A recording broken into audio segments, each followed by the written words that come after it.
Entonces, bueno, vamos a dar inicio. Como les decía, buenos días, bienvenidos. Les agradecemos su presencia y que nos acompañen en este seminario web que lleva por título Cromatografía de gases, fundamentos. Aquí les pongo mi correo de contacto por si gustan o tienen alguna pregunta para después, ¿de acuerdo?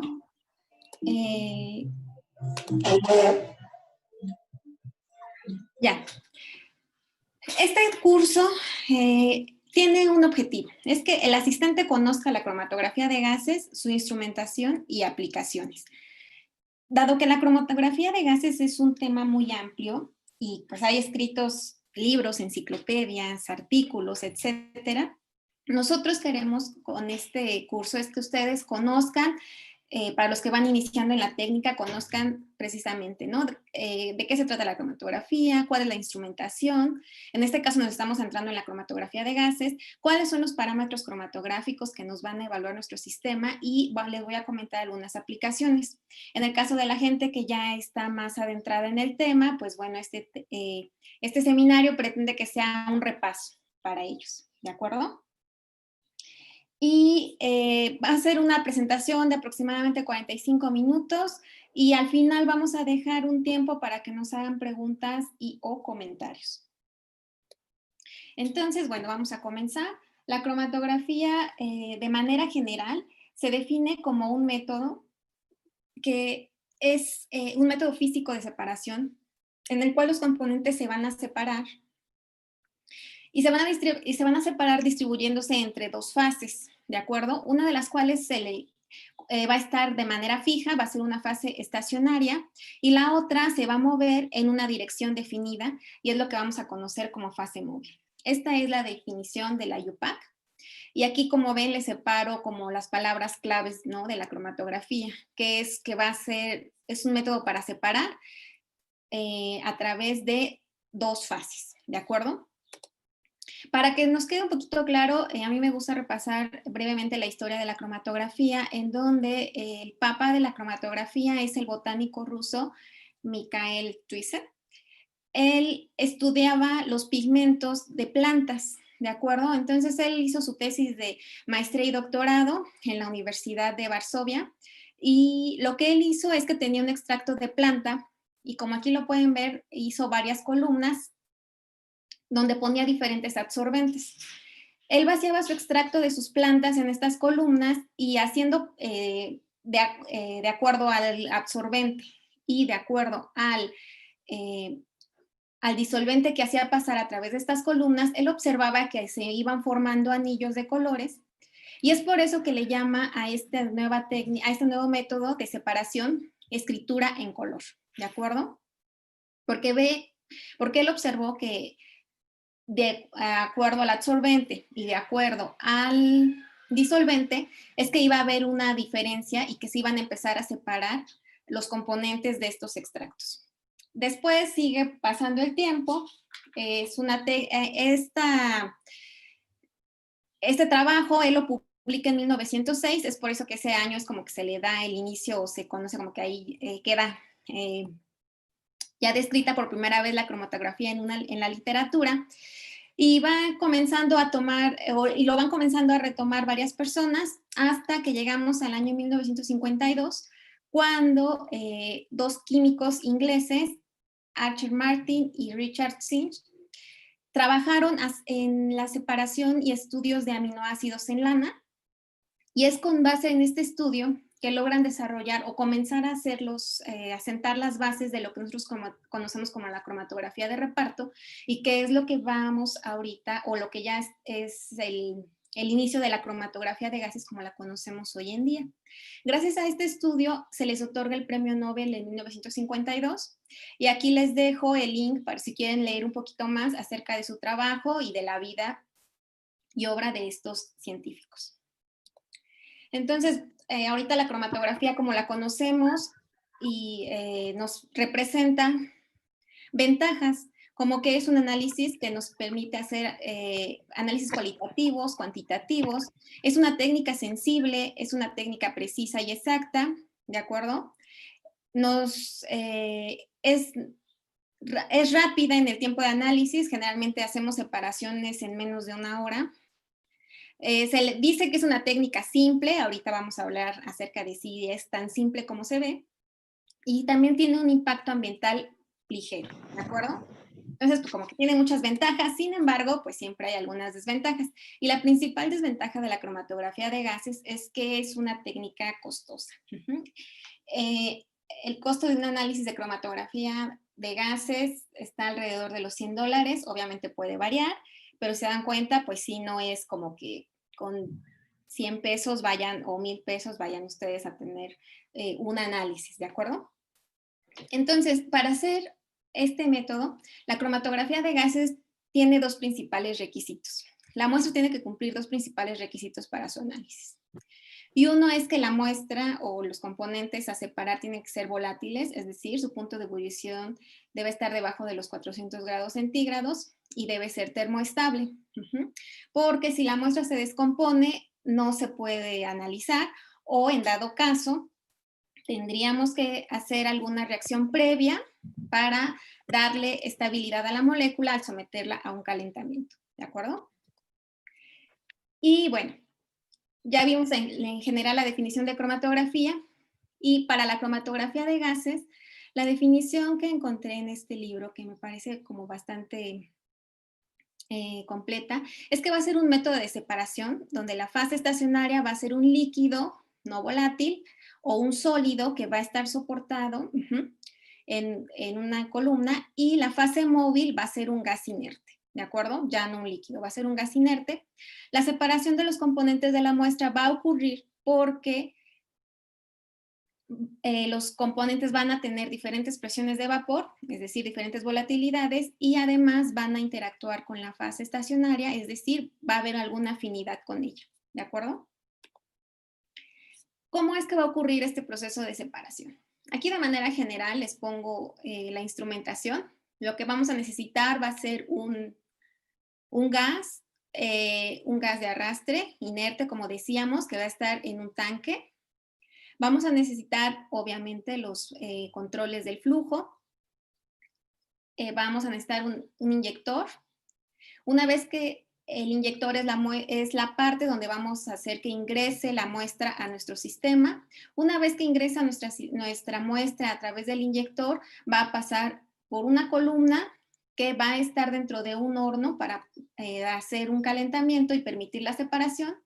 Y finalmente, una vez que nuestro compuesto recorre la columna, va a salir a un detector, el cual nos va a dar una señal, ¿de acuerdo? Que se va a registrar. Si ustedes ven un equipo de cromatografía, esto es lo que ustedes verían. Son diferentes marcas, diferentes equipos, pero todos son cromatógrafos de gases, ¿de acuerdo? Generalmente lo que ustedes verían es así como esta cajita, donde si ustedes ven de frente el equipo, estaría del lado izquierdo el inyector, aquí van a ingresar la muestra, dentro de esta zona está el horno, dentro está la columna y al final está el detector. Si se dan cuenta, puede tener alguna pantallita o cosas así. El software va a ser donde va a quedar registrado nuestras señales que nos va a producir nuestra muestra una vez que ha recorrido el sistema. Y muchas veces por eso se tiene la creencia de que es como simple, ¿no? Casi nada más inyecto, espero un tiempo y ya, me da un resultado. Sin embargo, bueno, tiene más. Este método pues es más que solamente hacer una inyección y esperar a que recorra, ¿no? Para empezar, ¿qué tipo de gas de arrastre necesitamos? Es decir, ¿qué fase móvil vamos a requerir? ¿Cuáles son las características?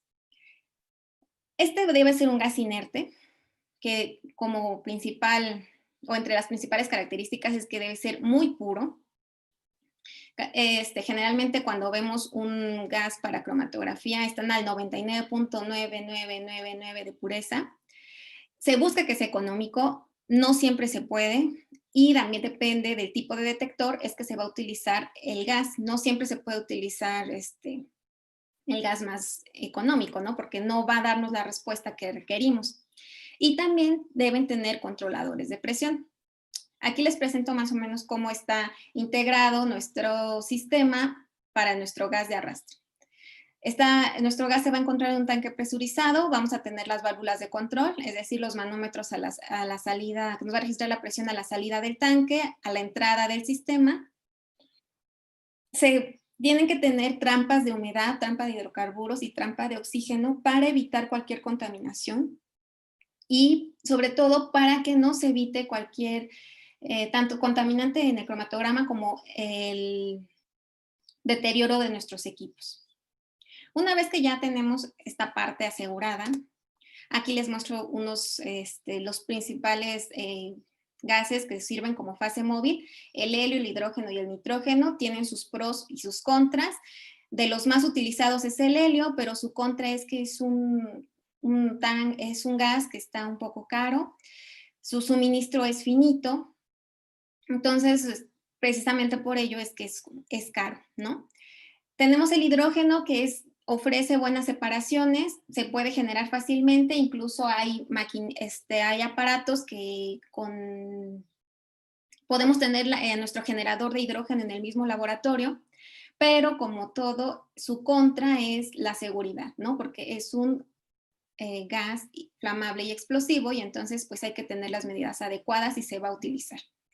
Y por último tenemos el nitrógeno, que es un gas que es de bajo costo, es eficiente, pero muchas veces no permite separaciones y puede alargar un poquito el tiempo de la corrida. Una vez que ya tenemos nuestro gas, que ya elegimos la fase adecuada, etcétera, etcétera, nuestro gas adecuado, pasamos a la parte de cómo vamos a introducir la muestra. Generalmente tenemos un extracto, lo tenemos en forma líquida y se va a introducir utilizando estas jeringas, estas pequeñas jeringas, que son jeringas microlíticas. ¿De acuerdo? Entonces lo que van a hacer es que van a tomar un pequeño volumen, generalmente en cromatografía de gases es de entre 0.5, 1 microlitro, máximo 2, pero no es como lo común. Y lo van a introducir en esta sección, que es el inyector, y de aquí esta jeringa va a hacer que nuestra muestra sea transferida a la columna. En el caso de cromatografía de gases, el inyector, hay 3 inyectores para cromatografía. El más utilizado es el que se conoce como split-splitless, y los otros 2 son un poquito menos utilizados, pero bueno, eso no quiere decir que no existan. Y ahorita les voy a comentar acerca del split-splitless. Este inyector lo que hace es que es un bloque, aquí ustedes lo vean, es un bloque que va a estar sometido a un calentamiento, porque lo que queremos es que una vez que inyectamos nuestro microlitro de muestra, este bloque va a estar calentándose y lo que va a hacer es que va a causar que una vez que se inyecta, al estar en ese calentamiento, se va a vaporizar la muestra. Una vez que está como fase vapor, aquí está en continuo pasando nuestro gas de arrastre y este gas de arrastre lo que va a hacer es que esa muestra vaporizada la va a llevar hacia la columna. Split-splitless lo que significa es división y sin división. Lo que quiere decir es que una vez que yo inyecto mi muestra, se vaporiza y que el gas de arrastre lo está llevando hacia la columna, se puede abrir una pequeña válvula que tiene y lo que va a hacer es que puede sacar una parte de esa muestra, se va a abrir esa válvula cierto tiempo, después se cierra, y cuando hace esa apertura lo que hace es que va a estar desechando una parte de lo que está o lo que estaba contenido en este bloque, ¿no? En el inyector. ¿Cuándo podemos utilizar este tipo de inyección o este modo de inyección? Split generalmente se ocupa cuando tenemos muestras muy sucias al inicio, por ejemplo, de la inyección y sabemos que nuestro analito no la tenemos en suficiente cantidad, que nos va a dar una buena señal aún desechando una parte. Y el modo splitless lo vamos a utilizar cuando estamos en análisis de trazas y que no queremos perder nada de la muestra para precisamente poder tener una señal adecuada. En el caso del inyector on-column, lo que hacemos es que, lo dice su nombre, ¿no? Inyectamos la muestra a temperatura ambiente, pero dentro de la columna. Esto se hace con una jeringa especial, obviamente, que tiene un diámetro menor al diámetro de nuestra columna Y lo que hace es que inyectamos tal cual nuestro microlitro, se va a quedar contenido aquí en la columna y la separación va a comenzar cuando se comienza a calentar en el horno la columna, ¿de acuerdo? En el caso del inyector de temperatura programada, es muy similar al splitless, también al splitless, también tiene un bloque de calentamiento, tiene una válvula de apertura, pero precisamente lo que lo hace diferente es que aquí podemos, en el PTB, se puede programar o hacer que el inyector tenga una rampa de calentamiento. ¿Para qué? Para que los analitos se puedan ir separando, incluso para poder concentrar, porque puedes calentar para primero eliminar el disolvente sin llevarte tu analito. Y después, acepta un volumen, muchas veces acepta un volumen mayor y lo que hace es que concentras y puedes tener un cromatograma con mayor respuesta. Después, ¿qué seguiría? El horno y la columna. Una vez que, como ya habíamos dicho, ¿no? Inyectamos nuestra muestra, ya va a estar pasando hacia la columna, lo que vamos a tener es algo como esto. En la cromatografía de gases existen dos tipos de columnas, la columna capilar y la columna empacada. La columna capilar va a ser un tubo muy, muy delgadito, un tubo hueco, casi, casi.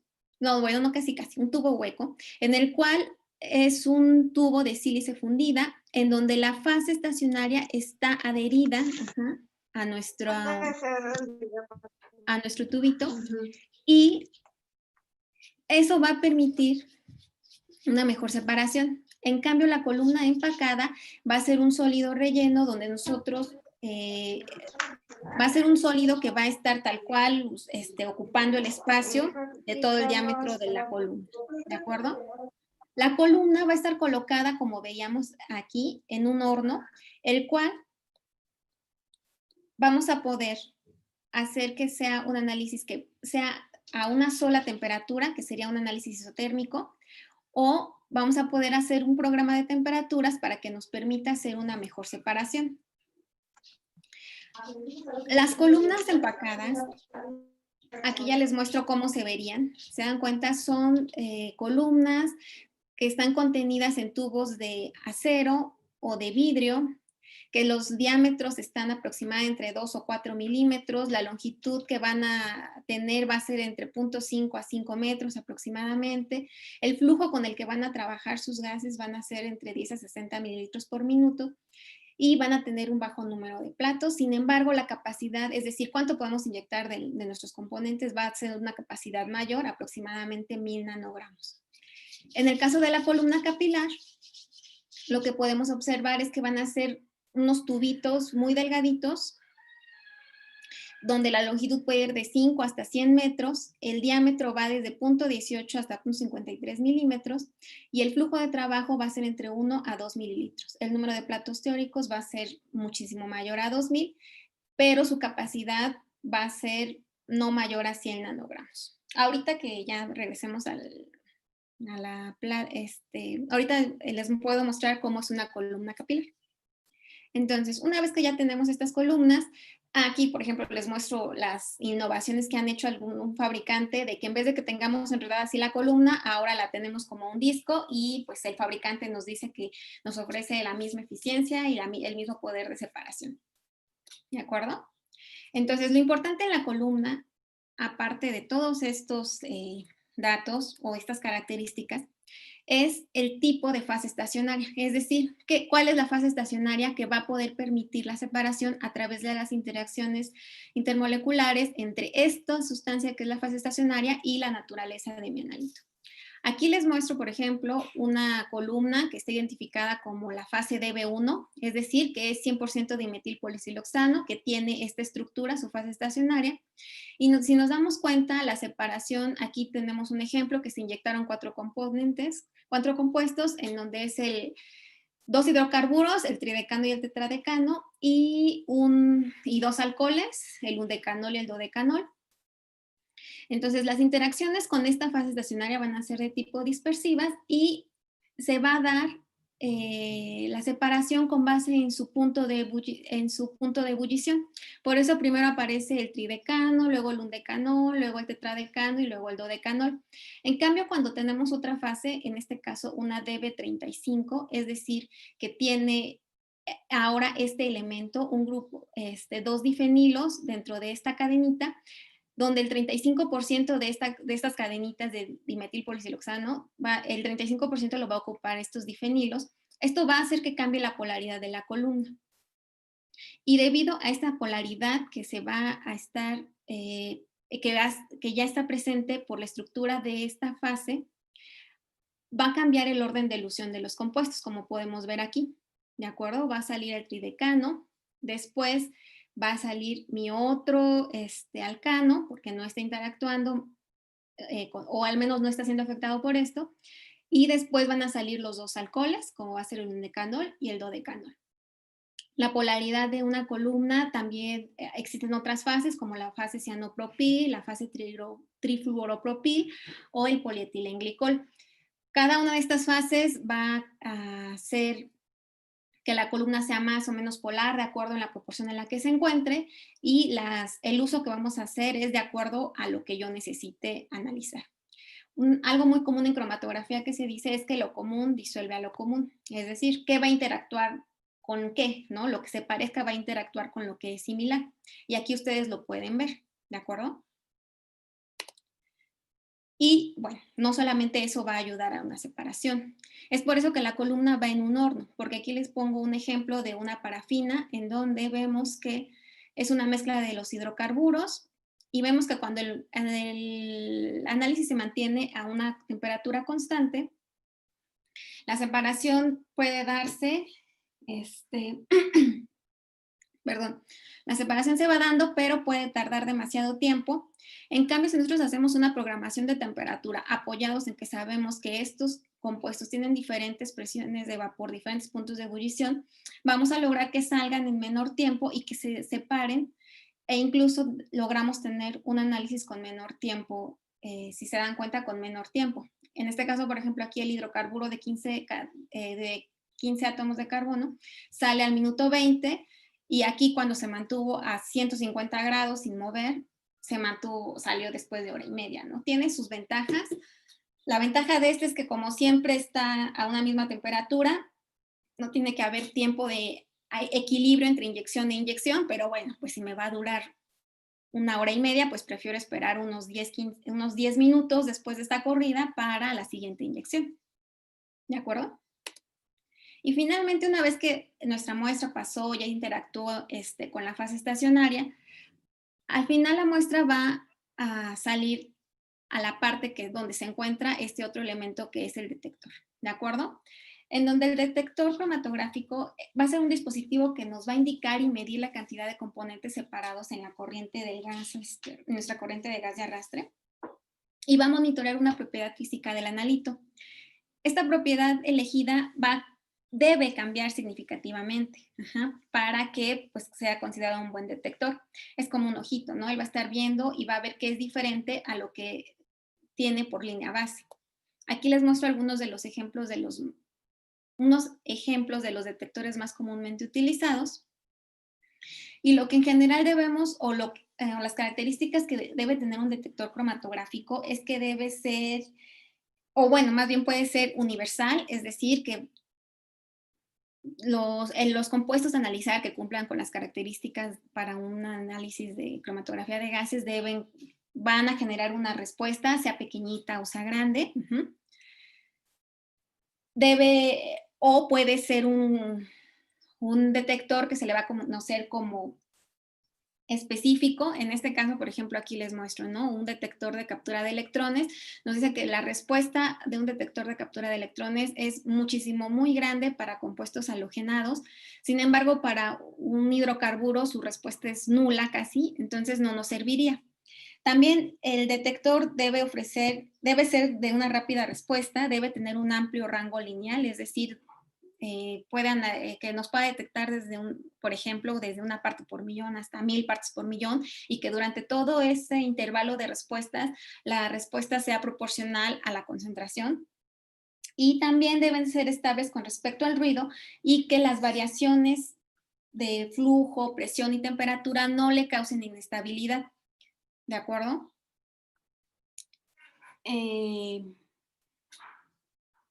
Aquí les muestro algunos y bueno, no les muestro más o no nos vamos a detener aquí en el funcionamiento de estos, si quieren después los comentamos, pero bueno, esto es de manera general. Se supone que en la literatura reportan hasta 60 tipos de detectores. Estos son los más comunes, los otros ya son como muy especializados y pues se van a utilizar de acuerdo a las necesidades que se tenga para el análisis. Y lo que finalmente, una vez que ya recorrió nuestra muestra, nuestra columna, que ya nos dio una señal, esto es lo que nosotros vamos a registrar, ¿no? ¿Qué es lo que nos va a ofrecer la técnica o qué es lo que nosotros vamos a obtener después de que ha pasado nuestra muestra por todo ese proceso? Pues vamos a obtener lo que se le conoce como un cromatograma, que es precisamente esta gráfica de respuesta del detector con respecto al tiempo. Y esta gráfica de respuesta, se dan cuenta, nos va a ofrecer estos pequeños piquitos, o estos picos más bien, que nos va a dar bastante información acerca de nuestro sistema cromatográfico, ¿de acuerdo? Nos va a decir cómo está trabajando, cómo está interactuando los analitos con la fase móvil y algo así nos va a estar describiendo, ¿no? Imagínense que ustedes tienen aquí ya su analito, tienen aquí su fase estacionaria y aquí va pasando su fase móvil.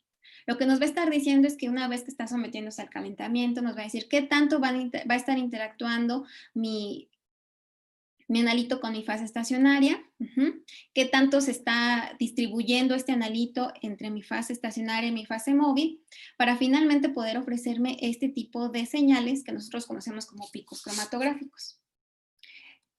Y lo que nos va a decir si esos picos cromatográficos están bien, o bueno, o nos están ofreciendo, qué información nos están ofreciendo,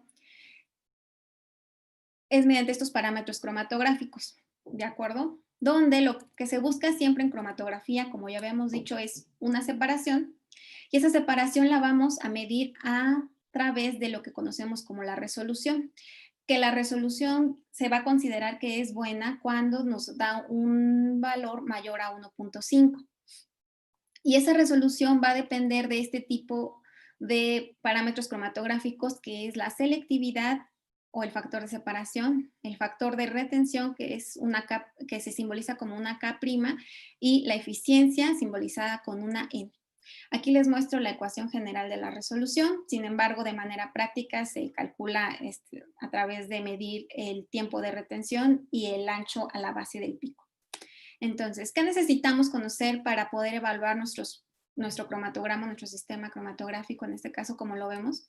Primero vamos a tener que conocer el tiempo de retención, que lo simbolizamos como una TR, y este tiempo de retención lo que nos va a decir es que es el tiempo que transcurre al momento de diluir el máximo de concentración del soluto, ¿de acuerdo? Es decir, aquí en este punto, si nosotros graficáramos, aquí nosotros podríamos marcar, veríamos en el cromatograma dónde está este máximo y veríamos que aproximadamente es en el minuto 8.3, ese sería su tiempo de retención.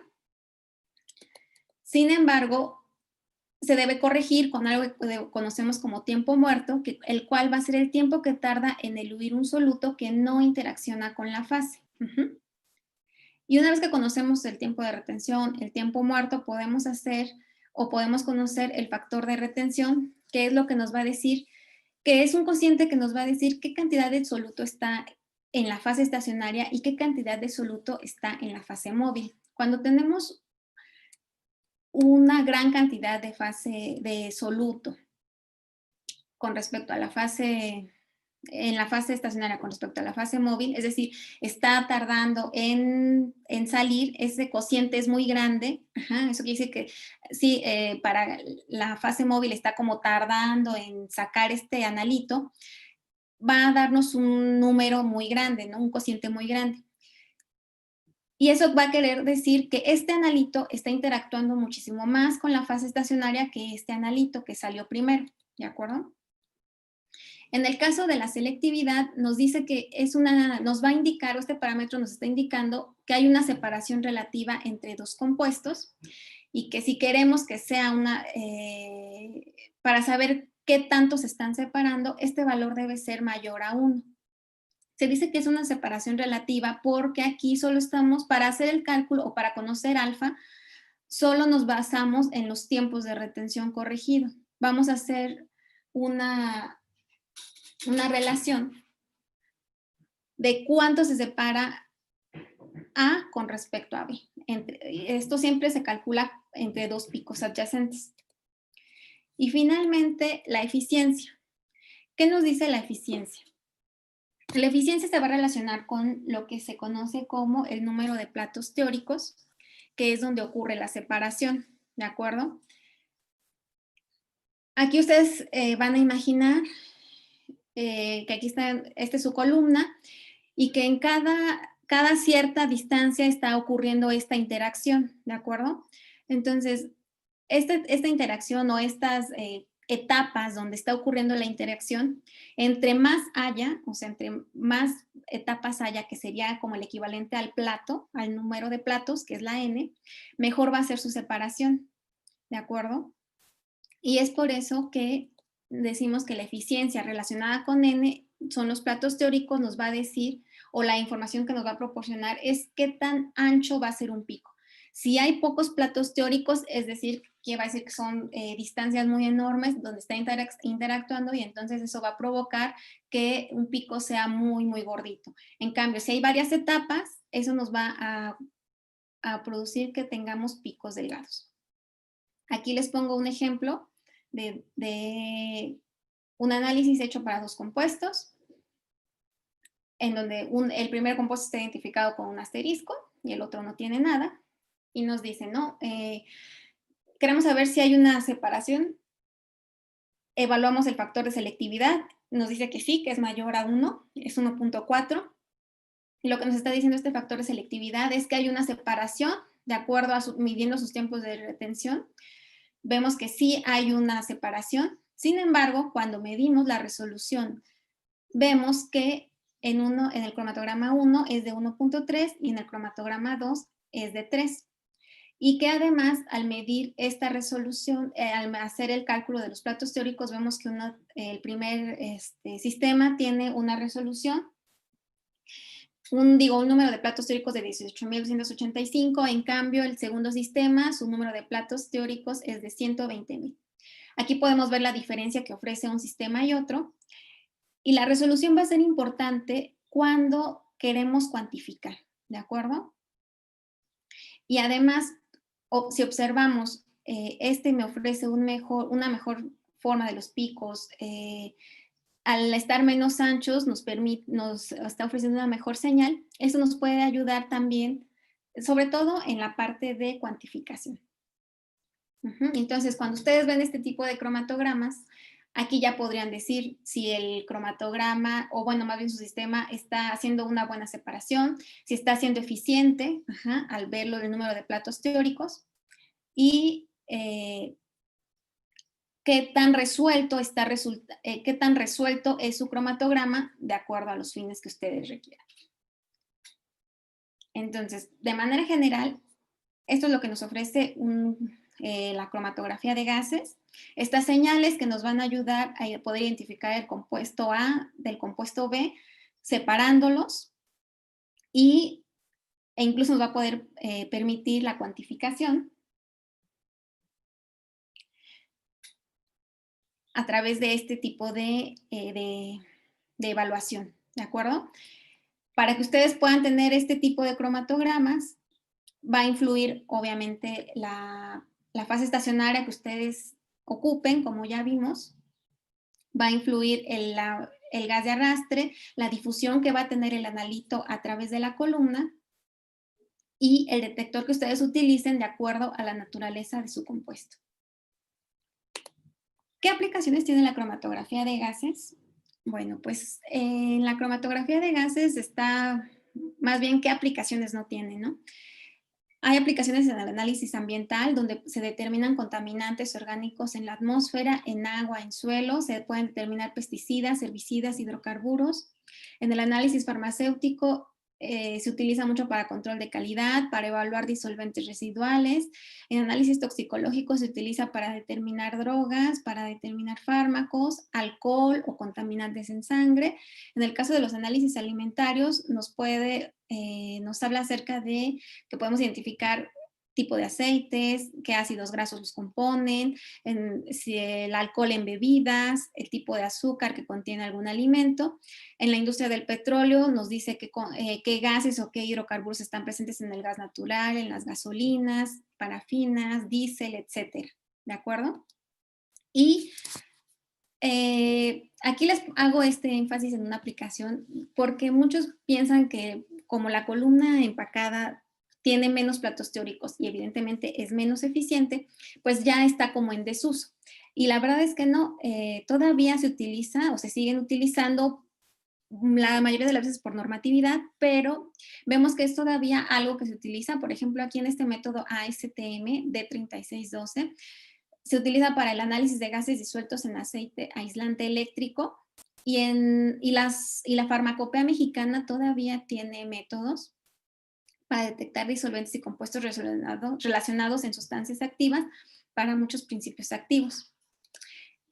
En cuanto a las columnas capilares, bueno, pues tienen aplicaciones, aquí les pongo algunas, por ejemplo, la norma 138 que nos mide hidrocarburos en suelos para ver si es cuando hay un derrame de hidrocarburos en algún terreno. Con esta norma se evalúa qué tan contaminado está para poder hacer una remediación y se utiliza la cromatografía de gases, en específico la cromatografía de gases FID. Por ejemplo, la norma 186 nos habla acerca de evaluar si un producto es realmente cacao o un producto con sabor a cacao. Y eso se hace a través de evaluar los triglicéridos presentes en la grasa de lo que se extrae del producto. Otro ejemplo es la norma 010 de la Secretaría de Trabajo y Previsión Social, donde se evalúan los agentes químicos contaminantes en el ambiente laboral, es decir, en la atmósfera, y también se utiliza la cromatografía de gases con FID. Otro es la norma 127, donde evalúan el agua para uso y consumo humano, donde aquí se utiliza cromatografía de gases con acoplamiento a espectrometría de masas. Y aquí les muestro en la investigación, en 45 años, en este artículo que encontré de 1965 al 2010, evalúan qué tantos artículos han surgido utilizando la cromatografía de gases y la cromatografía de líquidos, y se dan cuenta desde 1965 hasta el año 2000, son más de 100,000 artículos. La cromatografía de líquidos es muy utilizada, sin embargo aquí pueden ver, ¿no?, que toda la cromatografía de gases tiene casi 40,000 registros hasta ese periodo del 2005 al 2009.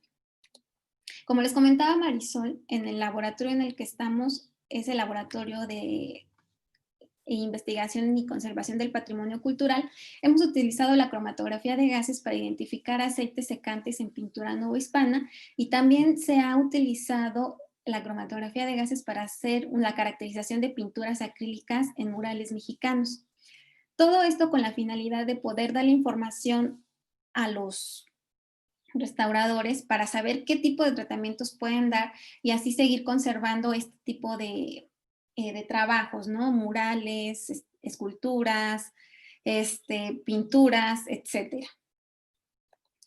Y por último, aquí les quiero mencionar una aplicación que tiene la cromatografía de gases o que tuvo la cromatografía de gases en algo que el autor determinó como la cromatografía de gases y el comercio internacional del petróleo, en donde nos pone un caso, ¿no? Que en el año 2000 la Marina de Estados Unidos abordó un barco petrolero ruso llamado Academic Pustotvoy de la compañía Shell, porque sospechaban que transportaba ilegalmente petróleo iraquí, lo cual Irak está sancionado por la ONU para hacer este tipo para que se le compre petróleo debido a los acuerdos tomados después de la guerra del Golfo Pérsico.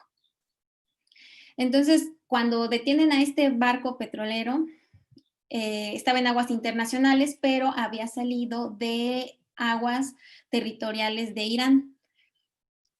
Para abordar este problema, lo que se hizo fue utilizar un cromatógrafo de gases con un detector de ionización de flama y una columna capilar, como les mostraba, ¿no? Una DB1, en donde precisamente si yo voy a analizar hidrocarburos que son no polares, utilizo una columna no polar.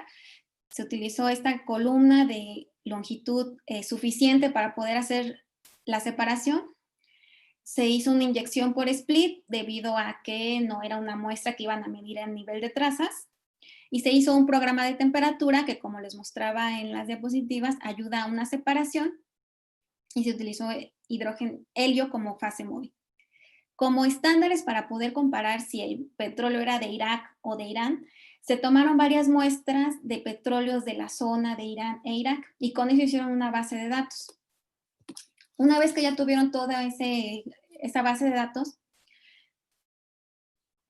compararon los cromatogramas obtenidos de las muestras que tomaron de ese barco ruso.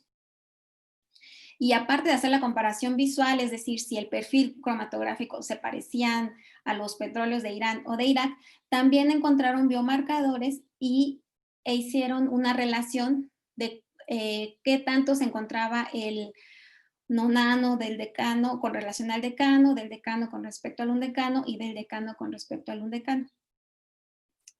Y la respuesta es que se determinó que 20% de la carga sí procedía de Irak, y se le multó a esta compañía con $2 millones y se les retuvo la carga. Esto es lo que encontraron. Si se dan cuenta, sí se puede ver mediante este análisis cromatográfico su perfil, se puede ver que sí muestran una diferencia. Y gracias a que se pueden separar este tipo de hidrocarburos, se puede hacer un análisis en poco tiempo, cerca de 70 minutos. Se pudo realizar este análisis. Ahora se utiliza esta técnica para precisamente analizar muestras cuando hay incidentes precisamente en esta zona. ¿De acuerdo? Entonces, bueno, aquí les muestro un poco de bibliografía y, bueno, si todavía hay tiempo. Cuando hablamos de que la muestra es, o que de la técnica es simple, ya vieron que hay que evaluar no solamente, bueno, más bien que cuando tenemos la cromatografía o cuando utilizamos la cromatografía para hacer una evaluación de nuestro análisis, una vez que logramos la separación, que tenemos la columna adecuada, que hicimos o inyectamos la muestra necesaria, que se desarrolló o tenemos un programa de temperatura adecuado para lograr las separaciones. Después ya viene el tratamiento matemático con respecto a la señal que nos ofrece el cromatograma. Es decir, ¿no? Una vez que tenemos estas señales, nosotros vamos para poder hacer un análisis de estas señales que ya vimos que sí están separadas, que son angostas, que están bien resueltos los picos, ya podemos hacer los análisis, ¿no? Un análisis cualitativo, cuantitativo, y ya podemos llegar a conclusiones, ¿no? Sin embargo, les quería poner este pequeño video donde en una serie de televisión hacen según un análisis de cromatografía de un producto. Y van a ver ustedes que, por ejemplo, ellos llegan a determinar que tiene el producto 96.2% de pureza en casi 3 segundos, cosa que realmente no sería tan fácil, pero bueno, se los quiero poner nada más para que lo veamos y después, si quieren, discutimos algo de esto.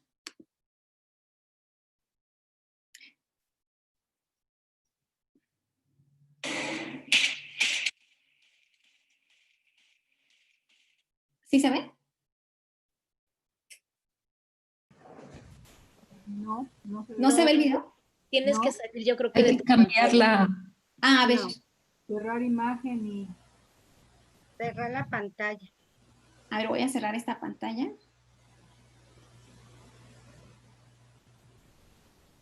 Y compartir el video.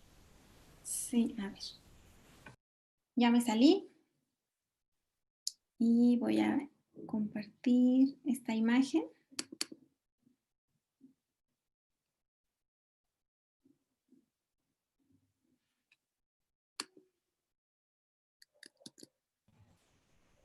Tienes que dejar de compartir y luego volver a compartir con el video.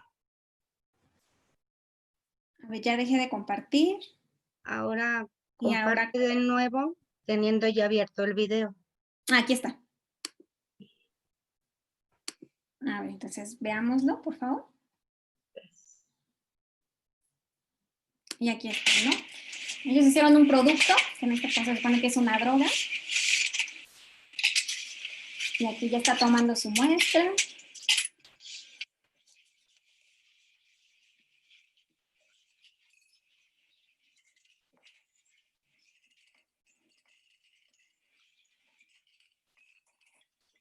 La pulverizan un poco. Y la van a disolver, ¿no? Para tener ya su extracto.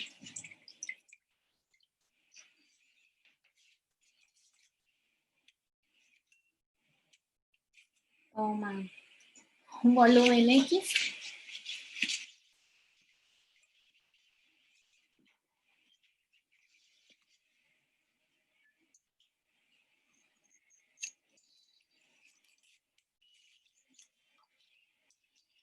Y comienza el registro, ¿no? Ahí le está dando una señal, no sabemos precisamente de qué.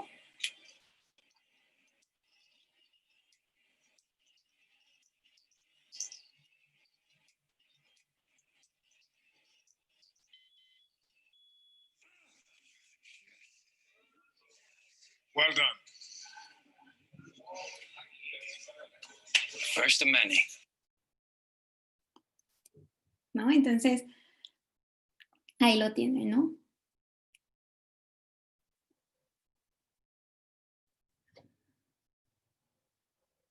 Ay, Dios. Ya.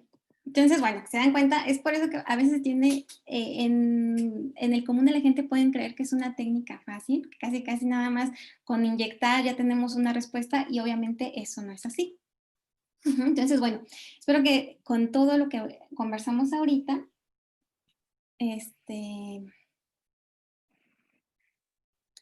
les haya quedado o hayan podido repasar un poquito de lo que es esta técnica. Entonces, no sé si tienen, Maestra, empezamos entonces con las preguntas, si le parece. ya podríamos comenzar con las preguntas. Sí, por favor. Ok, entonces iniciamos con Carlos Castañeda. Pregunta si un equipo de cromatografía de gases puede tener instalado más de un detector en su sistema. Sí, de hecho, yo he visto hasta 2 detectores instalados en un solo cromatógrafo de gases. 2 detectores y 2 inyectores, o hay arreglos donde primero pasa por un detector y después hay un dispositivo donde divide el flujo hacia una columna para que, por ejemplo, nos haga una detección por ionización de flama y luego se divide el flujo para que se vaya al detector de masas. Pero sí se puede. Obviamente es con un arreglo que se le tiene que hacer al Muchas gracias. columna. Ok, Sandra Guerrero, ¿podría listar las características que debe de tener un detector? Sí, claro. Mira, un detector debe ser sensible, debe tener una respuesta rápida a esos cambios que está viendo. El rango lineal de respuesta debe ser amplio, debe ser estable con respecto al ruido y no debe ser afectado por variaciones de flujo, presión y temperatura.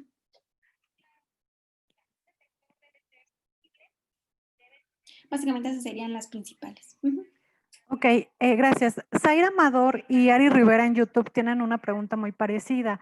¿Cómo se determina el tiempo muerto y qué soluto podría inyectar? Mira, perdón. Perdón, ¿y cómo identifica el tiempo muerto en un cromatógrafo? Bueno, el tiempo muerto va a ser un compuesto que nos dicen que no va a interactuar, ¿no? Es decir, por su naturaleza química, ese compuesto no va a tener, no va para nada a estar deteniéndose con o haciendo interacciones con lo que veíamos de cómo está compuesta la fase móvil, ¿de acuerdo? ¿Cómo lo vamos a identificar? Nuestro detector debe ser capaz de dar una respuesta, porque si no lo vemos, pues de todos modos no sabríamos cómo hacerlo, ¿no? Por ejemplo, en el caso de cromatografía de gases, en el detector FIT lo que se hace es inyectar un microlitro de un gas. Para los análisis de gases de acuerdo a la columna que estemos utilizando, por ejemplo, una columna que es un líquido soportado en un sólido, tienen una clasificación. Esas columnas no sirven para análisis o no dan una buena respuesta a un análisis de un gas como tal, por ejemplo, un hidrocarburo que fuera metano. Tendría muy, muy poca retención. Entonces podríamos inyectar un poquito de metano y con eso obviamente va a dar una respuesta porque en el feed el metano con el carbón que tiene nos va a dar una señal y una vez que ya tenemos esa señal es que diríamos, este compuesto no interactuó técnicamente y podemos, medimos en qué tiempo de retención salió y ese sería nuestro tiempo muerto. Depende de nuestro sistema y depende de la columna que tengamos, es que vamos a ver qué compuesto está interactuando y cuál no. Y esa sería como la manera de verlo.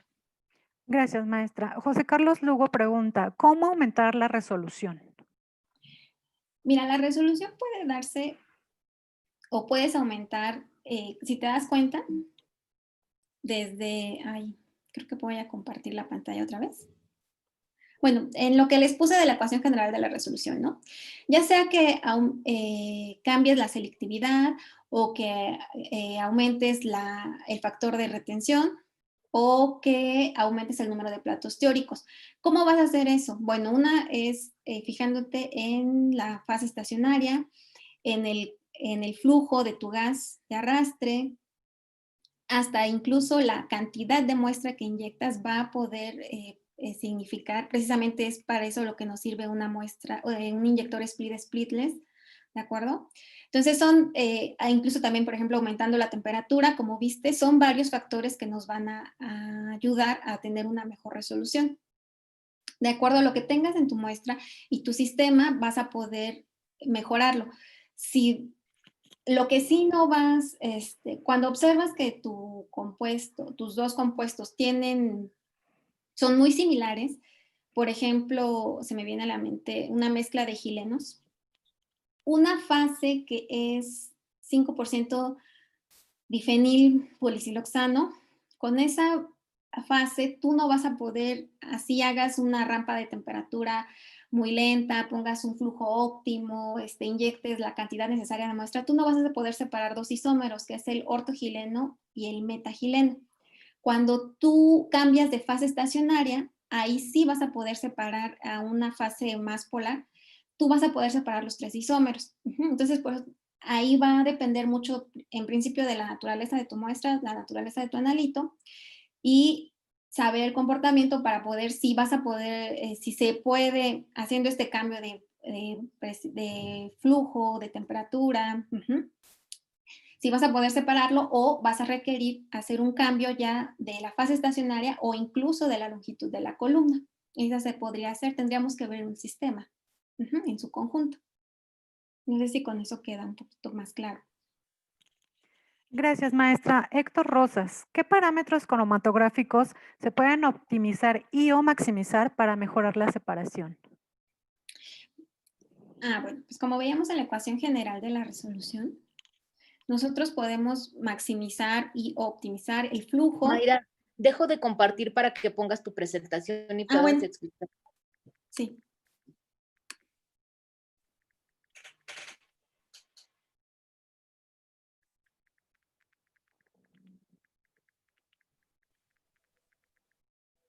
Aquí, por ejemplo, observamos, ¿no? La resolución nos dice que va a depender de la selectividad, del número de platos teóricos y del factor de retención.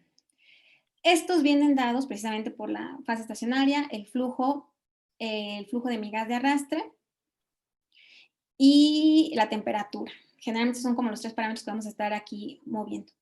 Entonces, ¿qué puedes optimizar? En principio, el flujo de tu gas de arrastre, la temperatura a la que va a estar operando tu cromatograma, esa es otra. Y desde que compras una columna, es bueno que te fijes en la longitud y el diámetro, porque entre más ancha es una columna, más dispersión radial hay de tu analito. Entonces, esto puede provocar que precisamente tu analito se quede tan disperso que va a quedar como un pico muy ancho y muy gordito, y si el siguiente compuesto tiene, sale cerca de ese analito, no podrías tener una buena separación, ¿de acuerdo? Ok, maestra, gracias. Jessica Reyes pregunta, ¿por qué la separación está en función de la longitud de la columna? Porque no tal cual es de la longitud de la columna, pero si te das cuenta, cuando hablábamos de esta parte de que hay etapas donde va interactuando nuestro analito, y que esas etapas las vamos a tener como, o se le da en la cromatografía, se dice que es como, son etapas de equilibrio, son platos teóricos. Esos platos teóricos están en cierta longitud. Ajá.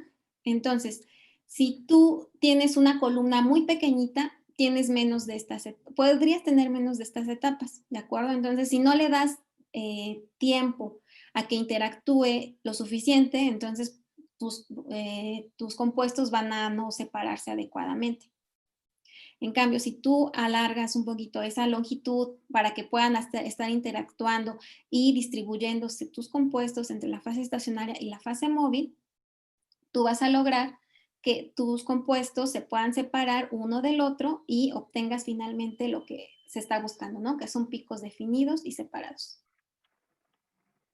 No sé si con eso queda claro.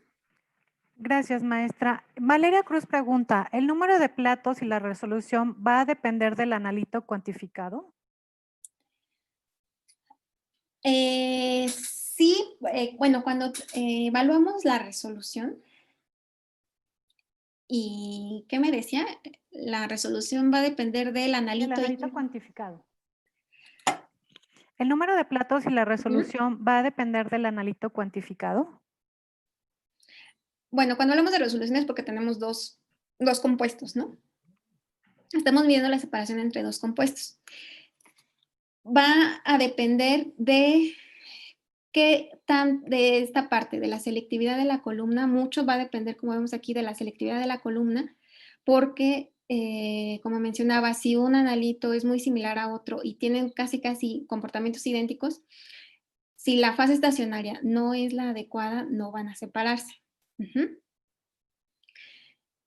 Así uno agregue, lo ponga en una columna de 100 metros, no van a separarse. Entonces, sí va a depender mucho de la fase estacionaria y de, obviamente, que temperatura, flujo estén en un nivel óptimo, más bien. No sé si queda contestado Ok. o me desvié. Gracias, maestra. Vamos a pasar a las preguntas de la gente que está viéndonos en YouTube. Aranza López pregunta, ¿por qué usarías el inyector split para inyectar? Y no tan solo, ay, perdón, ya me perdí.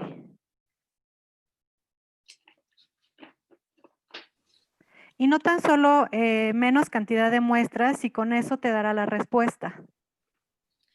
Bueno. Es que, por ejemplo, tú cuando inyectas un microlitro y no conoces la muestra, no sabes qué tan concentrado o no concentrado está. Además, imagínate, con estas jeringas, tú lo que inyectas es un microlitro. No sé si alguna vez quien pregunta ha tenido la oportunidad de ver estas jeringas, ¿no? O sea, medir un microlitro estos son capilares, dentro de este tubito ahí es un espacio técnicamente capilar, que medir un microlitro es como complicado, ¿no? Afortunadamente tenemos estas jeringas. Imagínate si dices, no, voy a inyectar 0.1 microlitros. Va a ser en principio un poco complicado.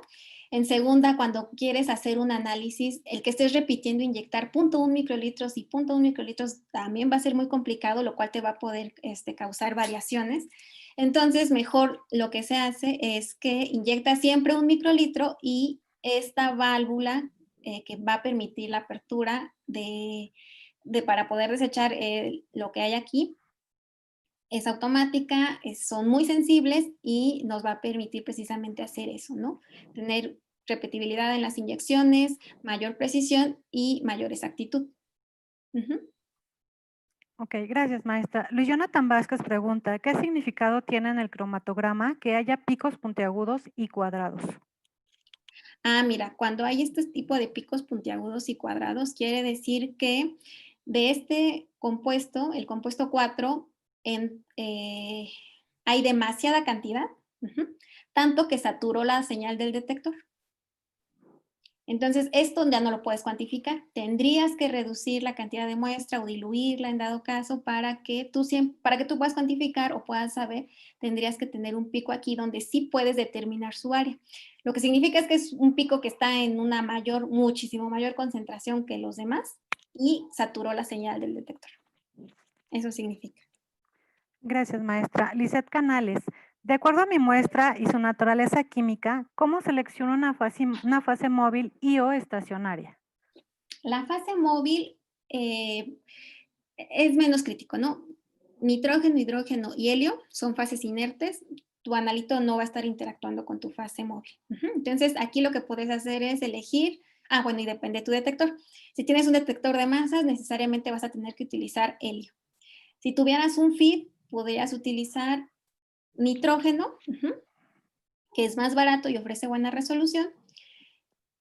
Y en cuanto a la fase estacionaria a utilizar, siempre recuerda lo que les decía, ¿no? En cromatografía se dice que lo común, hay que seguir la regla de que lo común disuelve lo común. Entonces, si tú tienes una muestra que es no polar, por ejemplo, o bueno, un alcohol, ¿no? Un alcohol es polar. Entonces, si tú tienes una fase estacionaria que es no polar, entonces no van a interactuar entre ellos. Y lo que vas a ver es solamente así, un pico que no va a ser casi retenido. Y si tienes una mezcla de alcoholes, pues solamente vas a tener picos anchos con poca resolución.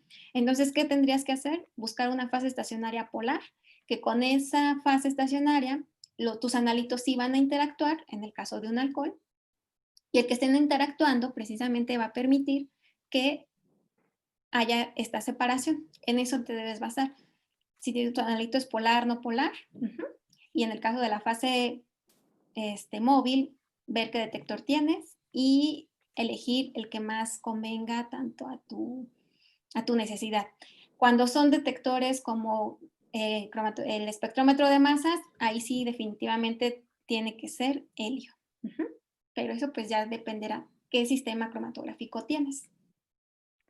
Gracias, maestra. Jocobet Figueroa pregunta, ¿qué efecto tiene en el análisis que el analito... ¿Mande? ¿Qué efecto tiene en el análisis que el analito permanezca más tiempo en la fase estacionaria? ¿Qué efecto tiene? Pues vas a tener un pico ensanchado. Por ejemplo, aquí les comentaba, ¿no? Con esa temperatura de 150 grados, el pentadecano tendría su punto de ebullición es mayor a 260 grados centígrados. Ahorita no tengo el dato.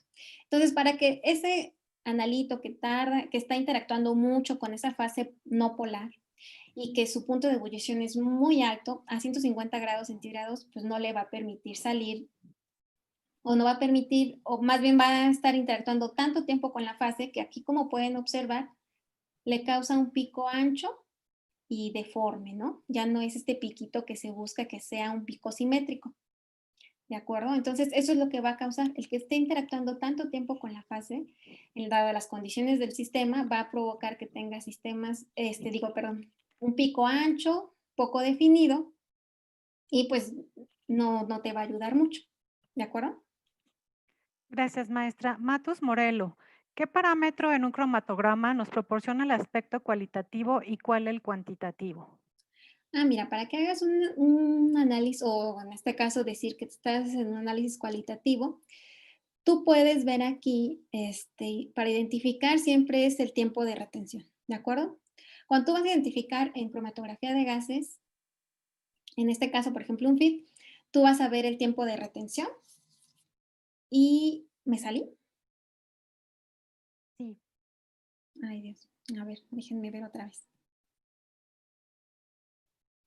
Me dice que no puedo compartir la pantalla, pero bueno, tú siempre vas a comparar contra un estándar, ¿no? Porque si nada más inyectaras una muestra verías picos, pero ¿qué picos son? Pues difícilmente vas a saber si no tienes contra qué comparar. Entonces, lo que se hace en cromatografía de gases para poder hacer un análisis para identificar es que tu muestra, como ya sabes la naturaleza de lo que estarías esperando, vas a inyectar, por ejemplo, vas a inyectar un estándar, es decir, una sustancia que sabes que es, ¿no? Una vez que inyectas la sustancia en las condiciones que sea, te va a dar un tiempo de retención. Vas a inyectar tu muestra en las mismas condiciones que inyectaste tu estándar y si coinciden los tiempos de retención, eso ya podría darte un indicativo de si es lo que tú estás buscando. Existen en cromatografía otros parámetros como lo es algo que se llama el índice de Kovacs, nada más que aquí ya no lo metí porque pues es poquito el tiempo, en donde si tú evalúas el índice de Kovacs, que está referido a el orden en el que aparezca comparándolo con una serie de compuestos homólogos, también puedes al determinar ese parámetro decir si es o no es, porque ese índice ya está establecido en la literatura. Otra manera de saber si tu analito es o no es utilizando los detectores, ¿no? En este caso, por ejemplo, el detector de espectrometría de masas te da una gran ayuda porque ahí, aparte de obtener tu pico de tu cromatograma, obtienes el espectro de masas y el espectro de masas también hay bibliotecas que tú vas a poder comparar y ver si coincide con tu compuesto o no. ¿De acuerdo? En el caso de la cuantificación, aquí sí va a importar que tengas picos separados y bien definidos, porque como los vas a integrar, tú vas a obtener un área y esa área va a ser proporcional a una concentración. Esa concentración te va a ayudar a poder, haciendo una curva de calibración, poder interpolar y así obtener el resultado de qué concentración hay en esa muestra. ¿De acuerdo? Gracias, maestra. Vivian Ángeles, ¿hay algún problema si se realiza el cálculo de los parámetros cromatográficos cuando la línea de base de mi cromatograma se va desviando? Me imagino que es cuando se va, o sea, no mantiene, bueno, habría problemas si tu línea base, Dejo de compartir, Mayra, para que puedas compartir. sí, habría problemas si tu línea base es inestable, ¿no? Lo que tienes que buscar es que sea una línea base estable, y si habría que ver qué tanto se desvía, ¿no? Y además, porque si se está desviando, habría que ver qué tanto se desvía, porque si así sale el cromatograma, pero es como,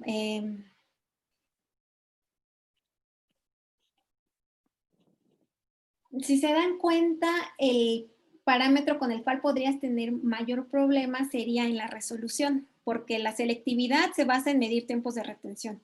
El factor de capacidad se basa en medir, igual, está basado en los tiempos de retención y la selectividad está basado en la división de los factores de capacidad. Donde podrías tener problemas sería en la resolución, porque tienes que medir un ancho a la base, pero se puede solucionar si tú para calcular la resolución, y en este caso el número de platos teóricos, utilizas en vez del ancho a la base, el ancho a la mitad de la base.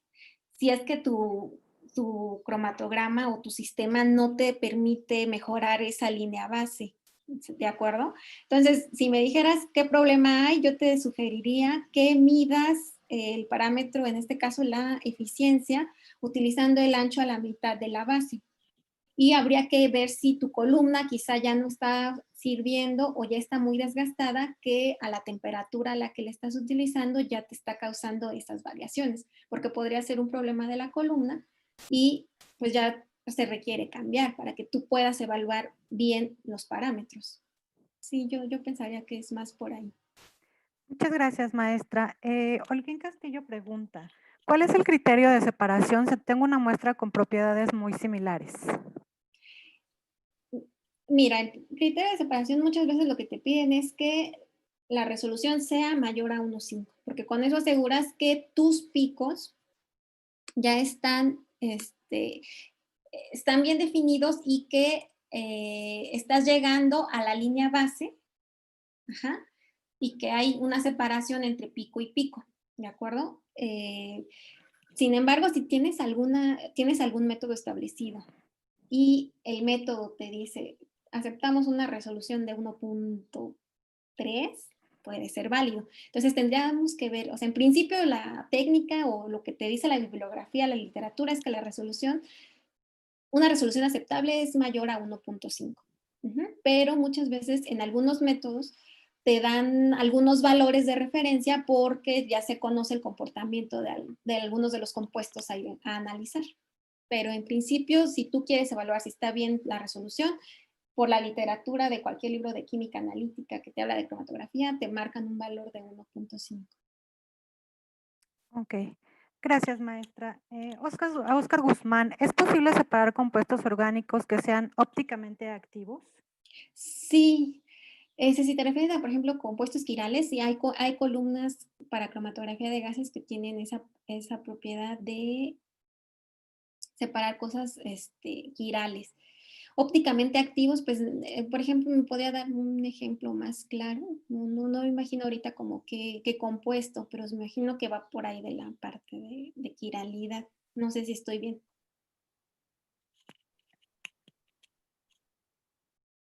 Ok, vamos a regresar a las preguntas del chat. Daphne Sánchez, ¿qué factores influyen en los coleos de los picos cromatográficos y cómo se pueden detectar?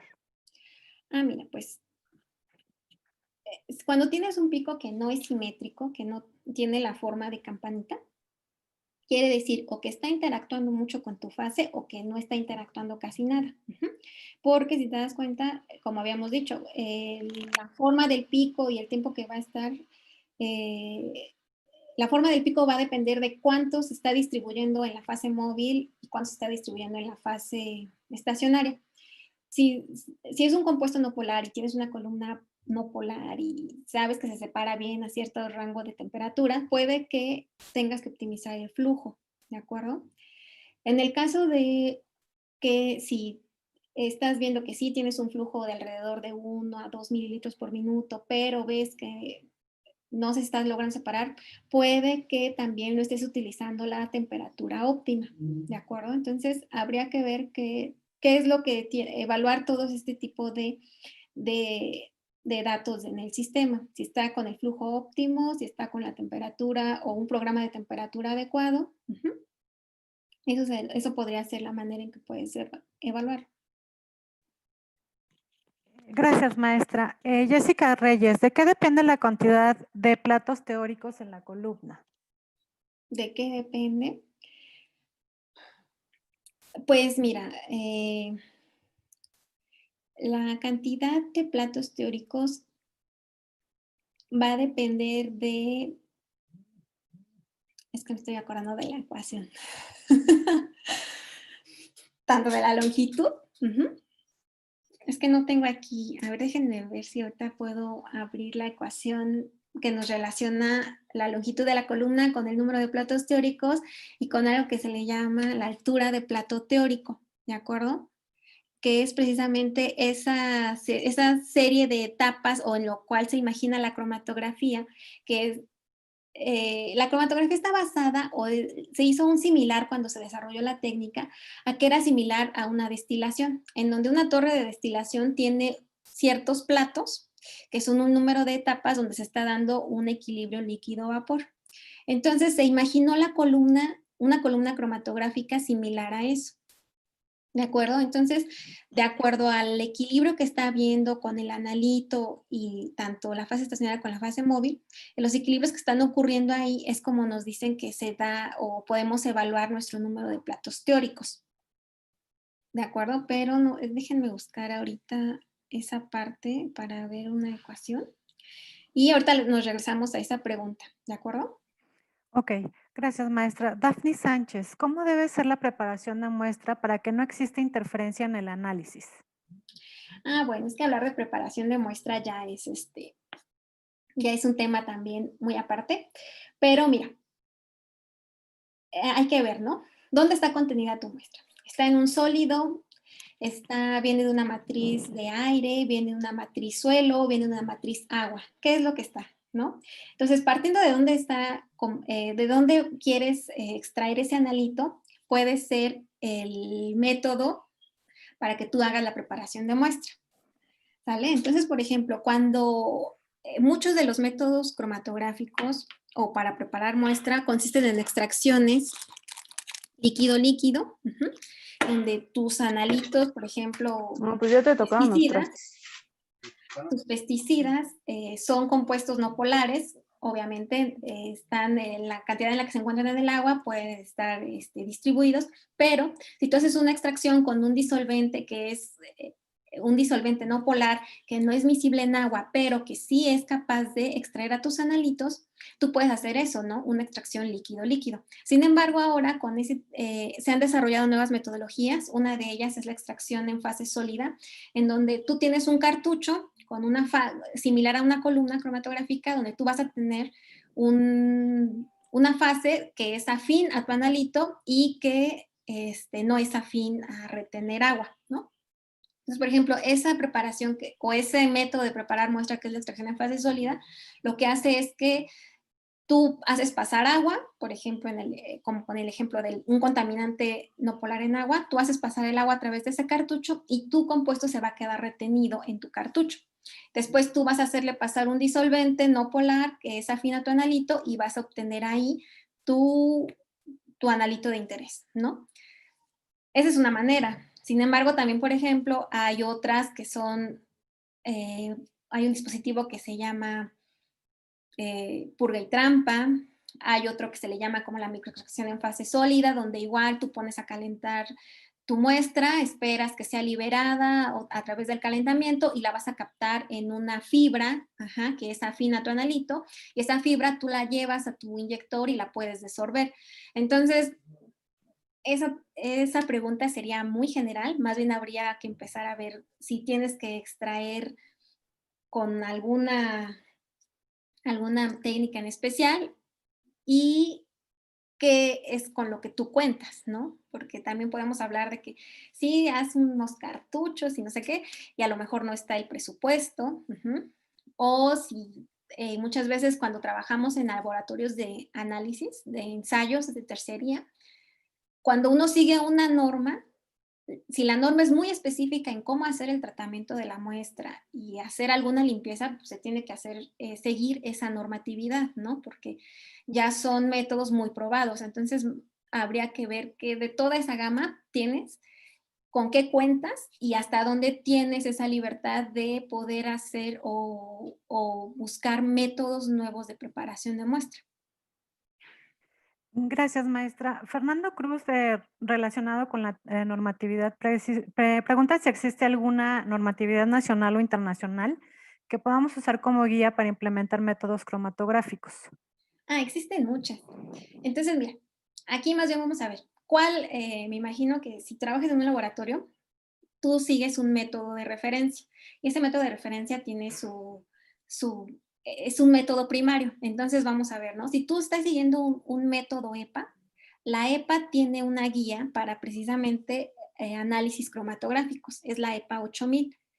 Si tú, por ejemplo, sigues un método de los que se conocen como NIOSH, que son de ambiente ocupacional, los métodos NIOSH tienen su guía para establecer métodos cromatográficos. Entonces, va a depender de la normatividad que esté siguiendo y la mayoría de ese tipo de normatividades tienen sus métodos cromatográficos generales donde tú te puedes guiar y precisamente ahí te dan, muchas veces te dicen ahí, ¿no? Para que evalúes tu cromatograma debe haber una resolución de tal cosa o el tiempo de evalúas recobros, etcétera, etcétera. Sí hay. Yo te recomendaría más bien ver cuál es el método primario de tu método de trabajo, de tu protocolo de trabajo, y con base en que sepas si es EPA, NIOSH, algo de la FDA, hasta métodos farmacopeicos, tienen ese apartado de la generalidad de los métodos cromatográficos. Sí. Gracias, maestra. Valeria Cruz pregunta, ¿esta técnica puede tener aplicación en el diagnóstico clínico? ¿Cómo en qué? ¿A qué se refiere con el diagnóstico clínico? Valeria, ¿nos podrías mandar a qué diagnóstico clínico, por favor? Vamos a continuar con las preguntas. Solo queríamos comentarles que tenemos muchísimas para contestar y vamos a tratar de que, pues, el tiempo que tenemos, contestar las más que se puedan.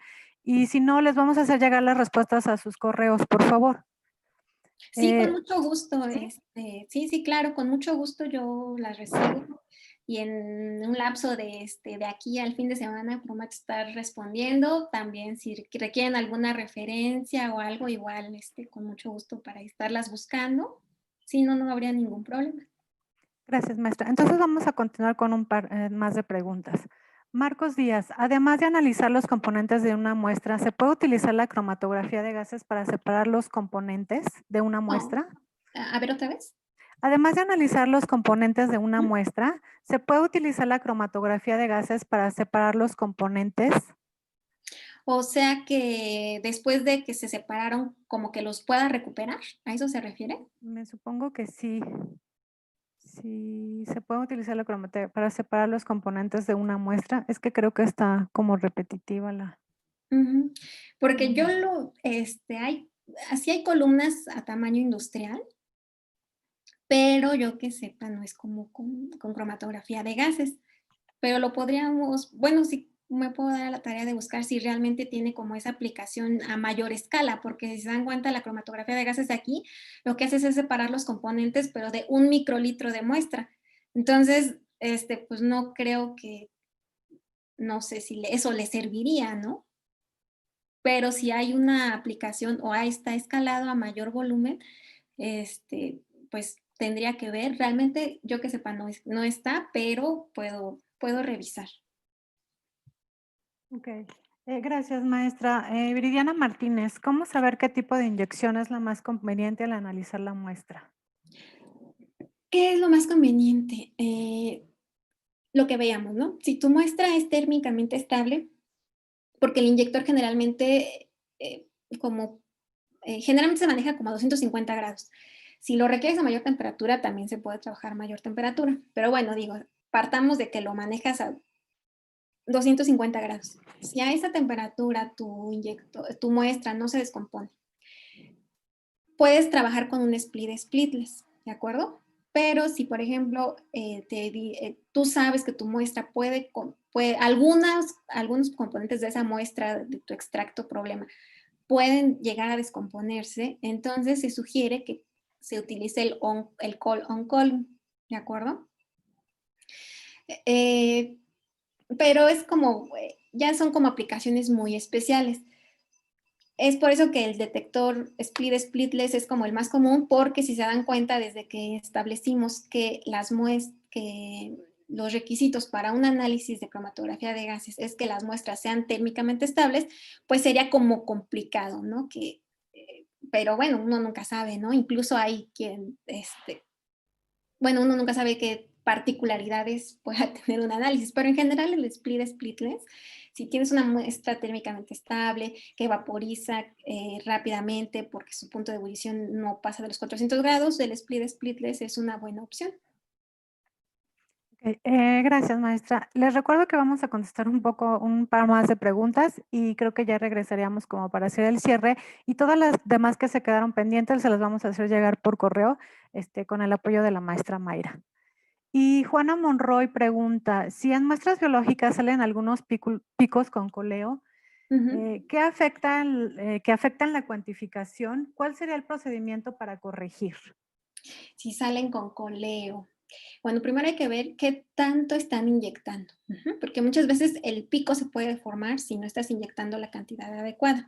Si tú me dices, no, si es la cantidad adecuada, la columna, está el flujo óptimo, pues habría que ver a lo mejor qué fase estacionaria estás utilizando, porque por lo que y el diámetro de la película de la fase estacionaria, perdón, el espesor de la película de la fase estacionaria, porque también cuando en las columnas, bueno, obviamente no pudimos tocar el tema, pero en las columnas capilares, de veras les iba a enseñar, aquí hay una columna capilar.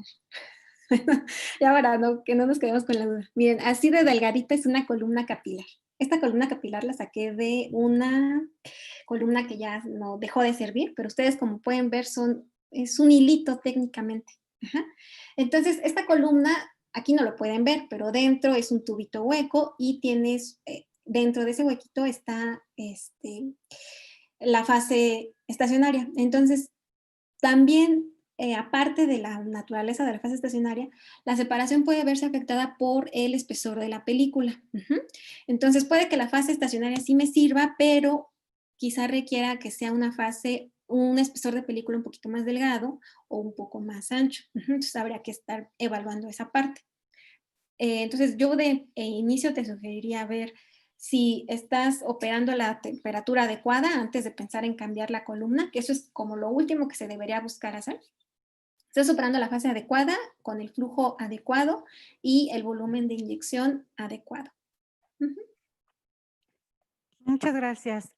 Una última pregunta. Ana Martínez, ¿cómo se interpreta el cromatograma? Es decir, ¿cómo decir si X pico corresponde a X compuesto?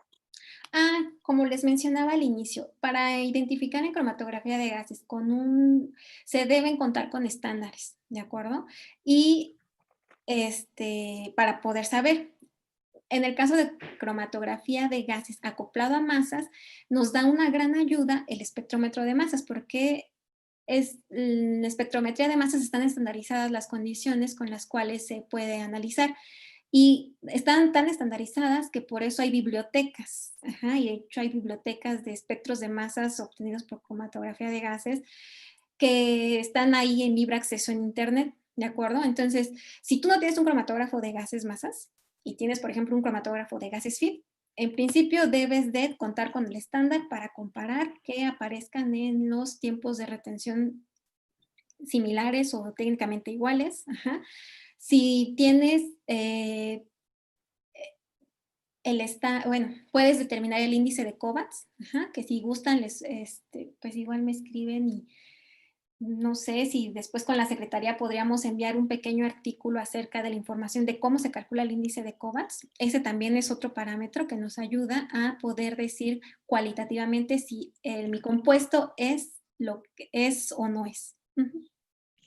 Gracias, maestra. Sí, les vamos a compartir toda la información que ya no se pudo proporcionar o la que ya no dio tiempo. Toda esa información se las vamos a proporcionar. Una última pregunta. José Carlos Lugo, ¿disolventes más usados? Como generalmente puedes utilizar hexano, acetona, depende más bien de tu compuesto, que sea soluble en el disolvente que tú necesitas, para que no ninguna parte se quede sin solubilizar y tú estés inyectando lo que se supone que es. Más bien depende en qué soluble es tu muestra y obviamente debe ser un disolvente con un punto de ebullición bajo, que casi sea lo primero que se va, porque les he de decir que en algún momento hice un método donde el disolvente era el tercer pico, ¿no? Pero, bueno, finalmente así era el método, pero sí sirve, ¿no? Entonces, sí, más bien fijarnos en qué es soluble mi muestra y que sea un disolvente con un punto bajo de ebullición. Eso sería el que tú vas a ocupar, ¿no? Pero en cromatografía de lo que más se utiliza es acetona, hexano, isoctano, diclorometano. Depende de la naturaleza de tu analito. Ok, maestra, muchas gracias. Vamos a cerrar aquí la parte de las preguntas y les agradecemos a todos. Les recuerdo que les vamos a hacer llegar las respuestas a las que ya nos dio tiempo de contestarlas.